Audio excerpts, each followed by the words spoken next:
Nah, ini contoh kasus misalnya untuk kita diminta membuat program untuk menghitung keliling dan luas suatu persegi panjang.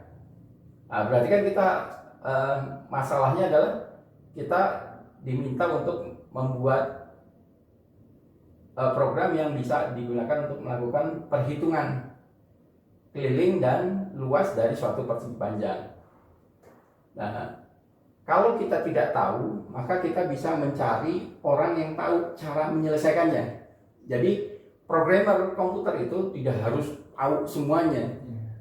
Yang penting kita sudah paham ini, kemudian paham masalahnya, kemudian kita bisa menanyakan kepada orang yang ahli bagaimana cara menyelesaikan masalahnya. Itu yang perlu kita lakukan. Jadi kalau kita belum tahu, kita bisa belajar sendiri gitu. Tapi jangan sok tahu. Belajar sendiri, kemudian kita diskusi dengan orang yang sudah tahu. Nah, kalau kita belajar bagaimana menyelesaikan masalah menghitung persegi panjang, nah, kita sudah tahu karena kita sudah pernah belajar. Nah, berarti untuk menghitungnya kita memerlukan data yang disebut dengan panjang dan lebar. Jadi ini contoh kasus dulu ya. Kita lihat masalah diminta menghitung keliling dan luas persegi panjang. Nah, ini adalah bagaimana caranya. Berarti kita sudah tahu. Karena kita sudah pernah belajar untuk menghitung keliling, maka kita memerlukan data yang disebut dari panjang dari persegi panjang dan lebar. Kemudian kita tahu rumusnya. Keliling adalah 2 kali panjang tambah lebar ya. Kan kita tahu persegi panjang kan, ini panjangnya, ini lebar, berarti 2 kali P tambah 2 kali L, 2 kali panjang tambah lebar. Kalau luas adalah panjang kali lebar. Nah, jadi kita tahu, oh, cara menyelesaikan ini seperti ini. Kita perlu data tentang panjang, kemudian perlu data tentang lebar. Nah, bagaimana cara-cara untuk menyelesaikannya, langkah-langkahnya? Nah, program komputer yang kita buat itu adalah untuk membuat program komputer ini, maka kita tahu langkah-langkahnya. Yang pertama adalah nanti komputer kita minta untuk meminta input. Jadi langkahnya, langkah penyelesaiannya ini atau algoritmanya. Satu, kita mengajarkan komputer untuk baca data panjang, baca data lebar. Kemudian 3, hitung keliling dengan menggunakan rumusnya 2 kali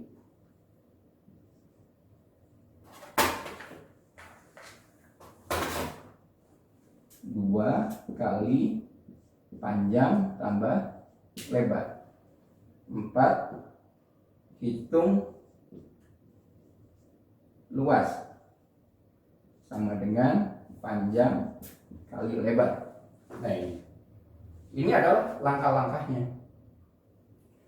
Nah, langkah-langkah dari penyelesaian suatu masalah itu bisa kita nyatakan dengan menggunakan teks seperti ini. Nah, bisa juga dengan menggunakan diagram yang kita kenal atau pernah kita dengar tentang yang disebut dengan flowchart. Nah, flowchart itu adalah satu gambaran, kita gambarkan langkah-langkahnya dengan menggunakan simbol-simbol. Nah, ini caranya misalnya kita bentuk flowchartnya misalnya.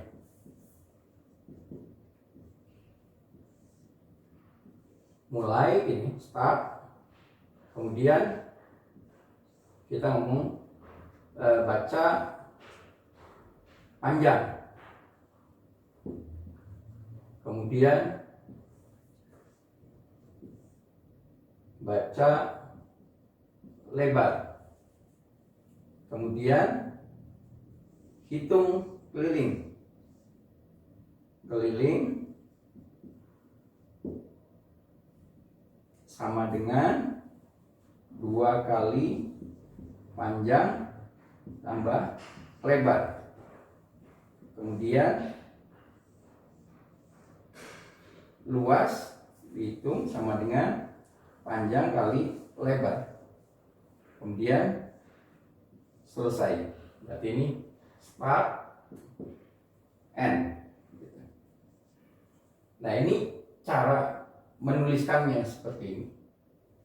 Nah, ini adalah bentuk dari algoritma yang kita kenal, yang ini teks biasa, kemudian ada juga yang seperti ini. Ini yang disebut kita sebut dengan flowchart. Nah, yang akan kita pelajari sekarang bukan langkah ini seperti ini, karena ini akan menjadi panjang. Kita akan mempelajari dengan yang kita sebut sebagai pseudocode. Jadi disebut dengan